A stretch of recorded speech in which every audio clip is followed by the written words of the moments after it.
Okay. All right, so we're back. I want to call the meeting back to order a little bit after 7. Our 7 o'clock action item involves a presentation by representatives from National Grid. So I'd like to ask gentlemen if you could introduce yourself or selves, and we'll turn the table over to you. Great. So I just want to say good evening, and thank you everyone to give us the chance to talk this evening. I'm not here alone from National Grid. My name is Brian Dudock, and I'm the project manager for this project. We also have some members of the team here tonight that might be called in to assist me as needed. So we have Mike and Pete. I'm sorry. Mike and Sean. We have Jess in the back there, probably engineer. Josh, who's with environmental. All kinds I think of we got everyone in. Sorry. And Daryl. And Daryl. I'm sorry, Daryl. Yeah, environmental as well. So we have The whole team is. a nice solid group here this evening. So like I said, thank you again for this opportunity to speak this evening. There might be some questions that come up that myself and the team might not be able to answer, but we're more than willing to take that back and provide an answer as soon as we can. The one other thing I just wanted to speak to before we really jump into the presentation is that I know there's been a lot of discussion in Tewksbury and some of the other communities surrounding Kinder Morgan. And we just wanted to make it clear that tonight, I'm here from the electric side of the business to present a project that has nothing to do with Kinder Morgan or that pipeline, and that we really want to maintain the focus on that project, myself and the electric team here tonight. So why don't we go ahead and jump in to the discussion on this project called the Merrimack Valley Reliability Project. The first thing I wanted to really discuss before we got into the project details itself is what we're looking for, on our initial meetings and going forward is really to make sure we have open and regular communication. It's something we have, with all the towns on the right of way. We've been asking, including Tewksbury, is that we really have a good dialogue as we go forward. If you have any recommendations on outreach, on the best way to contact certain town departments or critical people we should be communicating with about this as we go forward, we'd be really happy to hear those. Because ultimately the success of being able to build this project is going to hinge in large part to the ability to have that kind of dialogue and communication between ourselves and the town of Tewksbury. So any comments, recommendations, or whatever you have, we'll get into it, but there's many opportunities and avenues, but we definitely want to hear your feedback on this. What level of interaction have you had with our community management thus far, if any? So we met initially with Rich. Initially, this was back in November, just as an initial meeting. And we'll get into some of the things going forward too, as far as some more active outreach that we have going on. So I guess maybe after I finish my presentation, if you have suggestions on that, sure. we'd be more than happy to hear that. Yep. All right, so just as a starter, we'll get into the background of this project. Why are we even here? So the transmission system, the electrical system, is overseen by an independent organization, the Independent System Operator in New England. And in 2008, they did a study that encompassed areas of northern Massachusetts and southern New Hampshire.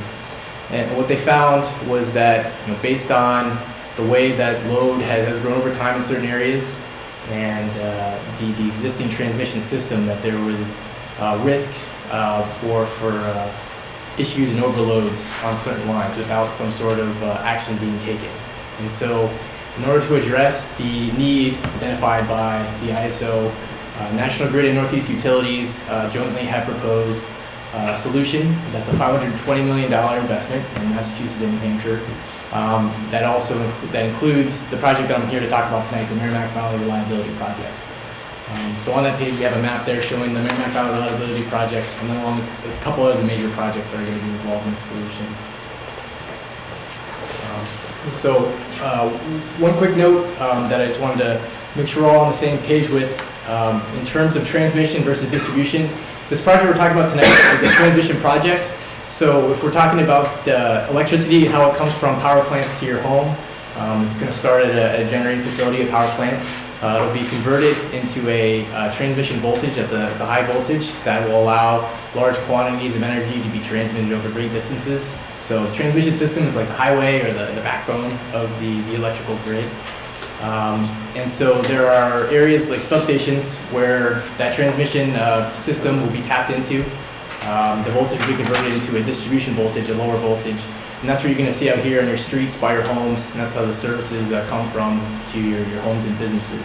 So I just want to make clear is that the solution is addressing transmission deficiencies. So this higher voltage backbone of the transmission system. It's not addressing distribution deficiencies. So what is this project? So this project is a new 345 kilovolt overhead line. It's going to start in Tewksbury, just down the road here, and head north and northwest until it ends in Scobie Pond in Londonderry, New Hampshire. This is in an existing right-of-way that currently goes from the substation up to Scobie Pond Junction. You have the breakdown there. It's a little under 25 miles, and the total estimated cost is currently $123 million. So benefits, as being as part of the solution that is addressing this need, it's going to facilitate a reliable electrical grid, which is something that, you know, myself, you, everyone that's a citizen here of the area will definitely appreciate as far as having reliable electrical service. For Tewksbury specifically, it will involve a large local investment in new assets, which will equate to new revenues. So we're currently estimating that once this project is completed, it would result in over $300,000 of new annual revenue for Tewksbury. Finally, we also plan this project given its location and existing right-of-way that we can accomplish all this with real minimal community and environmental impact. So a lot of real benefit with hopefully very minimal impacts to the community, to the environment. So just to orient everyone here, just to show the section in Tewksbury where we intend to site this line. We're right about here on Route 38 right now, not too far away from the Tewksbury substations. So this line will be heading north from Tewksbury 22A, and we have some crosses on there of I-495 and 133 for where it goes into the town of Andover and then further on into New Hampshire. So that's just to orient everyone that the intended location of the line. Again, in an existing transmission corridor. So this is a right-of-way that already exists today.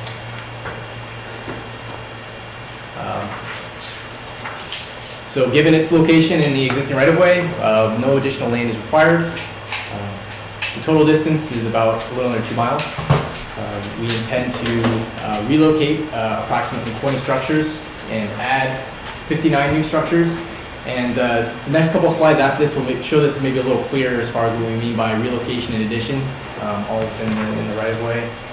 And the average structure heights that will be installed will be 80 to 85 feet, which is similar to the tallest existing structures that exist on the right-of-way today. Before you move on, just to clarify, a draft, this may be outdated, but I want to be clear that we're on the same page. How many structures are being relocated versus added? The numbers, I think, if I heard you right, were inverted on this draft that I'm looking at. Oh, it should be as I have on the slides. Sorry if I spoke it backwards. You're relocating how many structures? Oh, sorry. So we're relocating 59 and adding 20. 20 additional? Correct, Okay, yes. thank you. I want to make sure we get that right. Okay. Thank you.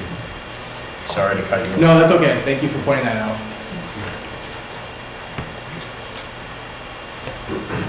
Okay, so to kind of help talk about the additions and relocations, we wanted to show some examples in the right-of-way in Tewksbury.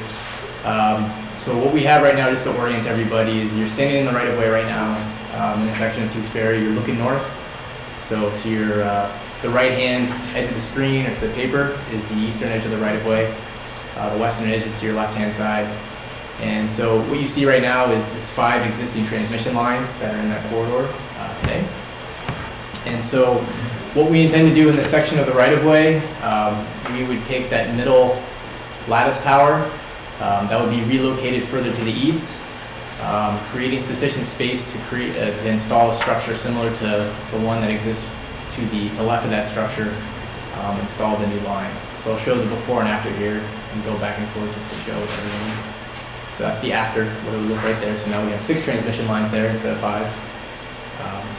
So again, before we have the lattice tower that will get removed, installed on a new set of structures further to the east within the right-of-way, and then that red shows the new 345 line being installed in the middle there.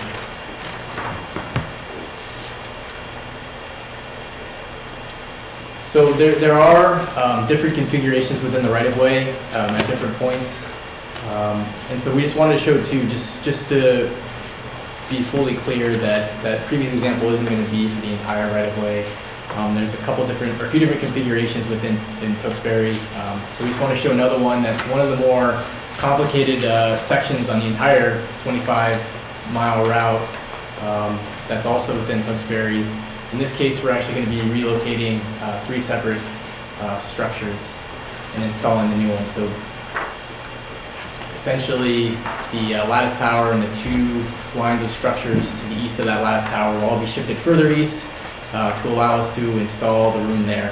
And the one thing I want to note with that is while that section is a little more complicated than most, that's only half mile of the just under 25-mile distance, so a very small portion. Almost all the sections of the right-of-way are similar to the first example, where we're only moving one structure.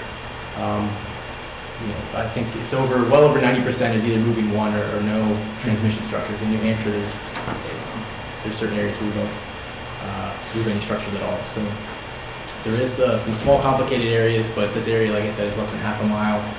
And we have pretty detailed plans on how to work through that. Mr. Chair? There's a question. Just to clarify, on this slide, in the gray, you have the previous structure. Is that Correct. still present, or is that gone, replaced by the one in the red? No, so the grayed out structures are removed. So it's just there for clarity to show the red structures are the new ones oriented, to where the old structures were in the past. But the gray ones, the blue is what will exist or has existed before this project. The gray will be removed, and the red is the new proposed structure. So when you say relocated, those are actually new structures replacing Correct. one that you're taking down. Correct. You're not really moving, you're just building a new one and replacing it. Correct. Yes. So. Okay. Thank you.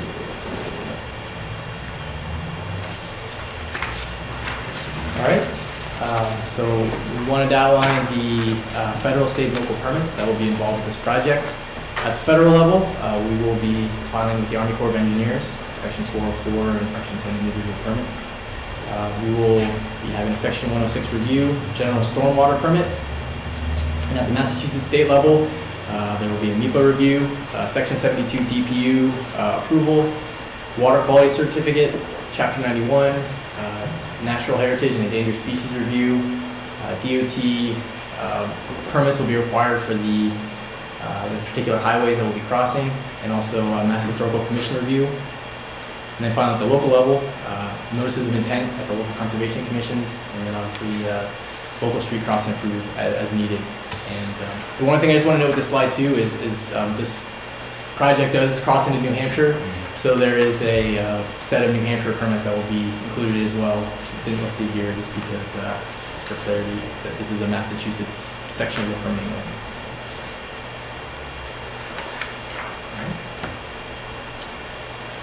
Okay, so the siting process, as a first step, we're going to be soliciting town input and having meetings such as these with all the towns on the right-of-way. We will have a community meeting that is currently scheduled for next week here in Tewksbury to further gather public input. Since filing an application with Massachusetts EFSB, really the technical filing will be with the Massachusetts DPU. And the DPU will hold additional public hearings for community input during their process, evaluate the projects, issue its decision, and then we would go into construction.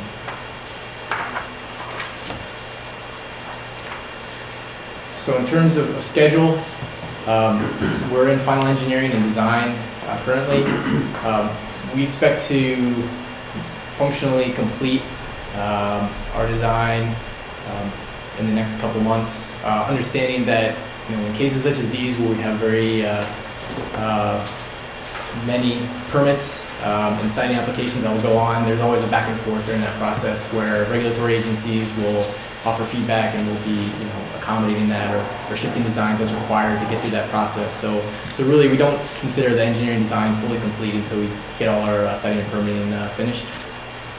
Our public outreach began in November 2014. We had some initial meetings with the town officials for the communities along the route, and we'll continue for the life of the project.